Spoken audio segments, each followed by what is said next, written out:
Naisipan ko nga i-prank si Ate Shane, kaya naman kinakausap ko nga itong si Ate Luis. You know these shoes, right? It's a secret, okay? Don't tell it to Ate.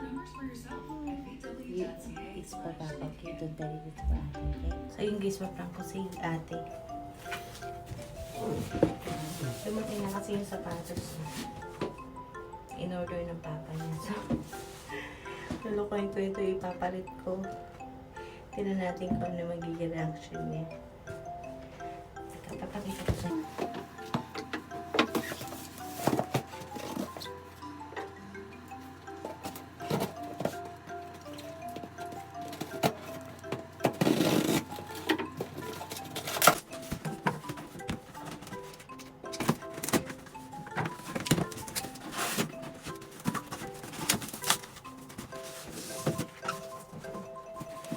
Ayan siya.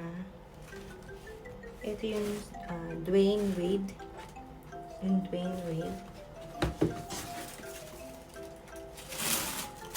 Ayan. So, ito yung sapatos na gusto niya. Ayan. Ayan. So, itatago natin ito. Hindi nyo maitatanong, ito nga si Ate Shane, naglalaro siya ng basketball. Kaya naman sa mga gantong bagay talaga, yung mga pang-basketball na sapatos, sinusuportahan talaga siya ng papa niya. Grade 9 pa nga lang itong si Shane, talaga namang ang tangkad nga. Kahit nga kami, talagang nagulat kasi biglang tangkad talaga siya. Parang mas matangkad na nga siya sa aming mag-asawa. Siguro nga kung di ako nagkakamali, mga nasa 5'8", 5'9" na siya. Binalik ko na nga lang din sa box at pinag-iisipan ko nga kung lalagyan ko pa siya ng scotch tape. Hindi ko na nga nilagyan at baka nga masira pa yung box. Binaliktad ko nga ulit yung pagkakalagay nitong sapatos sa loob ng box. Dahil nga may butas yung box ng sapatos at baka makita niya agad yung laman. Baka doon pa lang magtaka na at ma-fail nga itong ating prank. Wag good sa sila lagay ko doon sa may pinto. Siya pa ko pumaling.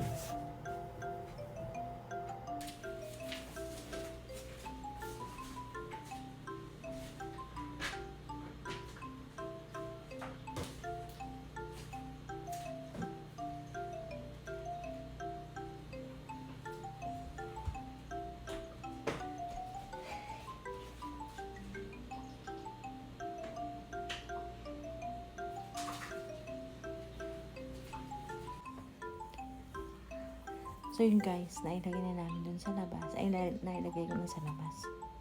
Tawagin ko siya. Siya ang pakukuhanin ko. Tapos, kuwari bibidyoan ko sa content yung pag-unboxing niya. Don't talk, okay? Okay?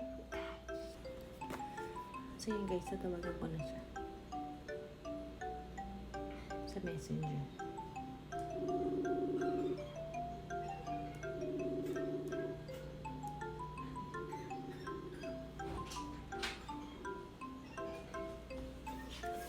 May package doon sa labas. Ikaw, bibigyan kita. Go. At nakalimutan ko pa palang sarado yung pinto. Ba't hindi nakalaki ang pinto? Di ba nakalako? Ako sa'yo, ikaw lang pumasok. At pinagpintangan ko pa nga siya para talagang makatotohanan.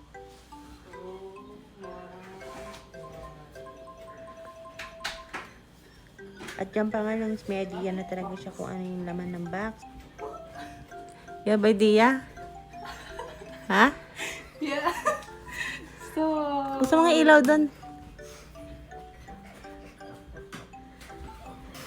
hello. Doon kaya yan dyan. Oh my God. Ayan. What is this? Ay, yan, go. Ayan, there's more.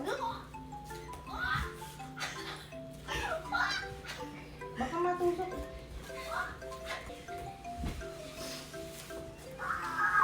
Oh, Go.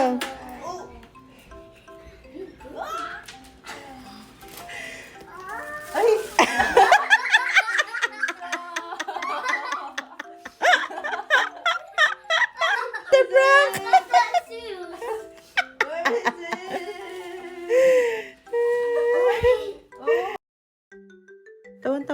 dyan talaga sa reaksyon niya. Kita niyo naman nga, pati nga si Ate Luis, tawan-tawa. Kinuha ko na nga rin dyan agad yung sapatos kung saan ko nga tinago. Tinago ko So, naman guys, sa ayun yung kwarto sapatos. namin. Pakita mo. Dito. Hindi kita. Yan. Oh my. Say thank you to your papa. Thank you. Message mo.